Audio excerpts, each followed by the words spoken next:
नमस्कार, जय माता दी। मैं एस्ट्रो डॉक्टर प्रणव कुमार शास्त्री आज फिर आप सभी के समक्ष अंतर्राष्ट्रीय ज्योतिषाचार्य रेमेडी स्पेशलिस्ट। अभी तक बहुत सारी रेमेडी मैंने आप लोगों को बताई है और प्रत्येक रेमेडी में एक छोटे से उपाय होते हैं। क्या उपाय होते हैं? जो घर में किचन में ही करने योग्य उपाय होते हैं। आज बात करेंगे पति पत्नी में रहता है तनाव, मुकदमा कोर्ट कचहरी तक पहुंच गया या घर में रोज़ कलेश होता है, तो उससे बचने के लिए उससे क्या उपाय किया जाए तो उसके लिए छोटे छोटे उपाय बताए जाएंगे। देखिए, जब पति पत्नी में घर में झगड़ा होता है तो पूरे घर का माहौल परिवर्तन में आ जाता है। कहते हैं जब पति पत्नी का झगड़ा होता है तो बच्चे डिस्टर्ब होते हैं, माता पिता डिस्टर्ब होते हैं। अब आप देखिए 3 पीढ़ी डिस्टर्ब होती है। 3 पीढ़ी। सबसे पहले तो पति पत्नी का जब झगड़ा होता है वे खुद परेशान होते हैं, फिर बच्चे परेशान होते हैं, फिर क्या होता है, लड़की के माँ बाप परेशान होते हैं और लड़के के माँ बाप परेशान होते हैं। यानी घर में सब माहौल चारों तरफ से खराब हो जाता है। तो ऐसे में क्या उपाय करें, क्या निवारण करें, इसी पर चर्चा होगी। बहुत संक्षेप में आपको बताया जाएगा कि क्या उपाय करें और किस तरह के उपाय करें। पति पत्नी में जब कलेश रहने लगता है तो घर में सब बरकत चली जाती है। देखिए, पत्नी जो होती है वो हमारा लक्ष्मी का प्रारूप होता है। जब पत्नी लक्ष्मी का प्रारूप होता है तो पुरुष जो होता है यानी पति जो होता है वह विष्णु भगवान जी का प्रारूप माना गया है। कहते पति पत्नी का जो जोड़ा माना गया है वह विष्णु और लक्ष्मी जी का प्रतीक माना गया है। कहते पुत्र के पति के भाग्य से पुत्र होता है, पुत्र पुत्री होती है, संतान होती है, और पत्नी के भाग्य से लक्ष्मी प्राप्ति होती है। तो यानी कि दोनों चाहिए, संतान भी चाहिए और पुत्र प्राप्ति भी चाहिए और संतान प्राप्ति भी चाहिए। यानी दोनों एक साथ मिलकर चलेंगे तो ही सफलता प्राप्त होगी। अब बात करते हैं, जब हमें घर में मान लीजिए संतान हो जाती है और घर में कलेश रहती है, बच्चे पढ़ने वाले हो तो बच्चे डिस्टर्ब हो गए, बच्चों का फ्यूचर खराब। कई बार कलेश में इतना कलेश हो जाता है, या तो घर की महिला या घर का पुरुष बाहर किसी फिर दूसरी जगह एडजस्ट हो जाते हैं, फिर और घर में तनाव होने लग जाता है। तो ऐसे जब तनाव होने लगते हैं पति पत्नी के तो दोनों लोग अलग अलग डिफरेंस हो जाते हैं। कई बार औरत होती है, औरत भी कहने लग जाती मैं कब तक मरूंगी, घुट घुट के मैं भी ज़िंदगी जीऊँगी। फिर आदमी तो होते ही आदमी है, वो तो कलेश हुआ नहीं, बाहर जा करके कहीं ना कहीं अटैच हो जाना उनका तो काम हो जाता है। तो ये क्या होता है, क्योंकि वो तो भैया झगड़ा हुआ नहीं और घर से टेंशन बाहर की तरफ, घर में टेंशन देकर बाहर की तरफ चलने लगते हैं। तो ये भी सब गलत बात है, ऐसा नहीं करना। जीवन में एक चीज़ का हमेशा ध्यान रखना, जीवन में जो पति पत्नी हो जाएंगे इस संसार में कोई आपका नहीं होगा। सब आज के समय पे जो रिश्ते बने हैं, सिर्फ माता पिता ही एक ऐसा रिश्ता है जो निस्वार्थ रिश्ता है। बाकी तो मैंने इतने रिश्ते देखे हैं, सभी रिश्तों में कोई ना कोई स्वार्थ भरा हुआ है। अगर आपके बच्चे हैं वो भी आपके साथ स्वार्थ के साथ जुड़े हैं। जब तक कहते हैं ना, जब बच्चे छोटे होते हैं तो कहते हैं मेरी माँ मेरे पापा, मेरी माँ मेरे पापा, और जब बच्चे बड़े हो जाते हैं, उनकी शादी हो जाती है तो कहते हैं तेरे पापा तेरे माँ तेरे बाप, तेरे पापा तेरे माँ तेरे बाप। ऐसी युति बनती है। क्यों? क्योंकि वो फिर अपनी दुनिया में मस्त हो जाते हैं, और जब इंसान अपनी दुनिया में मस्त हो जाता है ना, फिर माँ बाप ही भारी लगने लग जाते हैं। तो इसीलिए कहा गया घर का माहौल पति पत्नी को बहुत ही सटीक और अच्छा बनाकर रखना चाहिए, क्योंकि जब आप घर का माहौल अच्छा बनाकर रखेंगे तो आपके सभी कार्य सफल होने लग जाएंगे। जब घर से आप रूठ कर नहीं जाएंगे या घर से कोई भी कलेश हो तो वो ना करें। सबसे पहले तो मैं आपको एक अनुरोध करना चाहता हूँ, जितनी भी महिलाएं हैं, जितनी भी बहनें हैं जो शादीशुदा है, वो ज़रा अपने घर से कांटेक्ट कम कर दे प्लीज़। क्योंकि जब से ये मोबाइल आया है ना, तो एक एक बात है, मम्मी खाना ये बनाया, मम्मी ये हुआ, मम्मी मुझे ये कहा, मम्मी मुझे ये हुआ। एक एक बात आप मम्मी को बताते हो, तो मम्मी को बताने का मतलब होता है घर में 99% घर टूटते हैं सिर्फ माँ की बदौलत। लड़की की माँ की क्लास अगर चलती रहेगी ससुराल में भी तो भाई साहब वो घर बस नहीं सकता, मैं लिख कर दे सकता हूँ। इसलिए कहा लड़की की माँ को लड़की से थोड़ा दूर रहना चाहिए। हफ्ते 10 दिन में एक बार फ़ोन करके राजी खुशी हालचाल पूछ लेना चाहिए। जो 24 घंटे 6-6 बार 8-8 बार कॉल करती है माए या लड़की अपने मायके में, तो समझ लेना उस घर का बेड़ा गर्क होना ही होना है, उसे कोई बचा नहीं सकता, उसका तो सत्यानाश होगा ही होगा।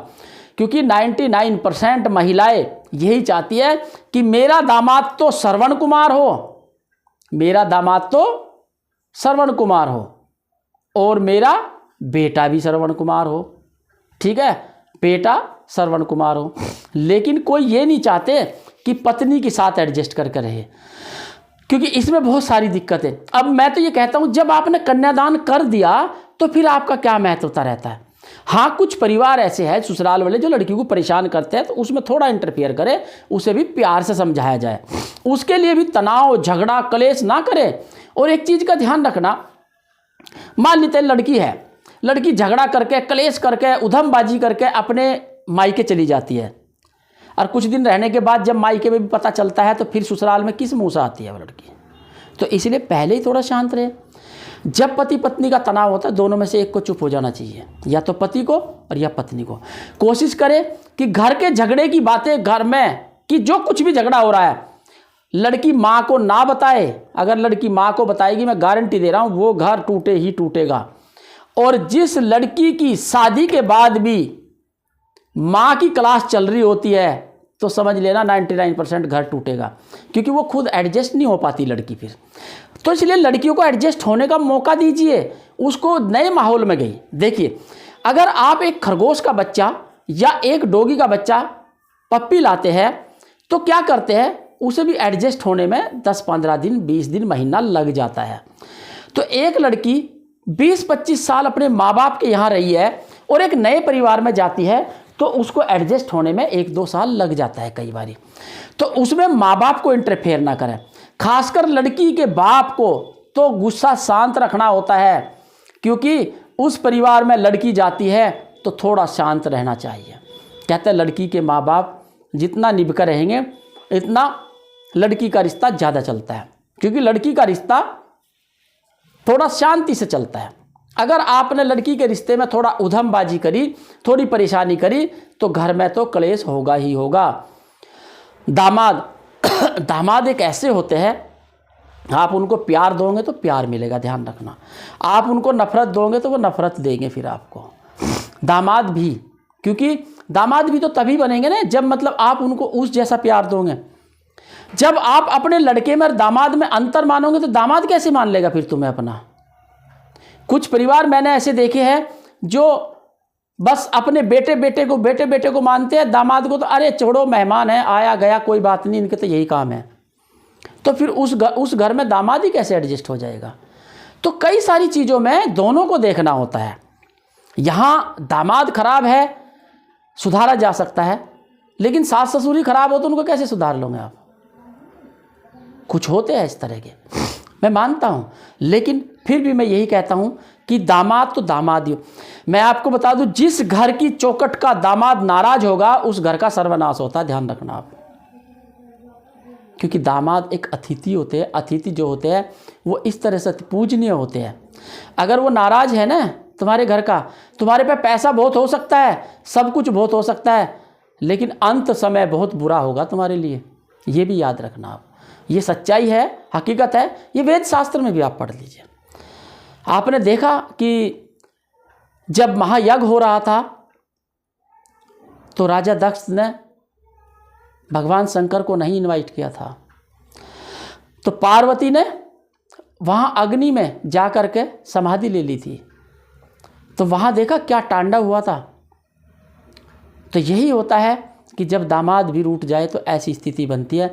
इसलिए मैं यही कहना चाहता हूँ कि माँ बाप को लड़की की क्लास बंद कर देनी चाहिए। जब आपने कन्यादान कर दिया तो आपकी सिर्फ इतनी ड्यूटी, बेटी कैसी है तो अपने घर में बना कर रख, सुख शांति से रहो, अच्छा रहेगा, यही तेरे लिए बहुत बढ़िया परिवार रहेगा। बात कर रहे थे, चलो खैर, बात कर रहे थे क्या उपाय किया जाए। अगर ऐसा झगड़ा होता भी है, कुछ कलेश होता है, तो उसके लिए क्या उपाय किया जाए। ठीक है, कोई बात नहीं, होते हैं परिवार में, उसके लिए मैं एक उपाय बताता हूँ। पति पत्नी दोनों की फ़ोटो लेनी है और फोटो लेकर के फोटो को ऐसे मुंह से मुंह मिला करके बांध देनी है और कलावे से 7 बार बांधना है, बोलना है ओम वशी करूँ करूँ सुहा। अगर ये औरत करती है तो पति का नाम लेकर बोलेगी कि मैं अपने पति नाम को वशी करूँ करूँ सुहा, ऐसे बोल करके। और पति करेगा तो पत्नी का नाम लेकर के करेगा। ऐसे ही 7 बार कलावे से बांधना है और फिर शहद की शीशी में उल्टा करके डाल देनी है और डाल करके उसको आप क्या करना है, 7 दिन के लिए फ्रिज में जमा देना है आपको। 7 दिन के लिए फ्रिज में जमा देना है आपको। फिर उसके बाद 7 दिन के बाद फ्रिज में से निकाल करके उसको एक गड्ढा खोद करके कहीं भी ज़मीन में दबा देना है। मात्र यह उपाय करें आप। यह उपाय करने से रियल में पति पत्नी का जो कलेश है, तनाव है, उसमें शांति मिलेगी।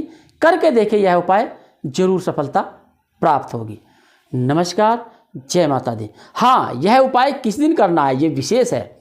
यह उपाय मंगलवार के दिन करना है, तो इसलिए इस उपाय को मंगलवार के दिन करें, जरूर सफलता प्राप्त होगी। और यह उपाय आप 3 महीने में एक बार रिपीट कर सकते हैं और मैक्सिमम 5 बार आपको यह उपाय करना है। घर में बिल्कुल शांति रहेगी।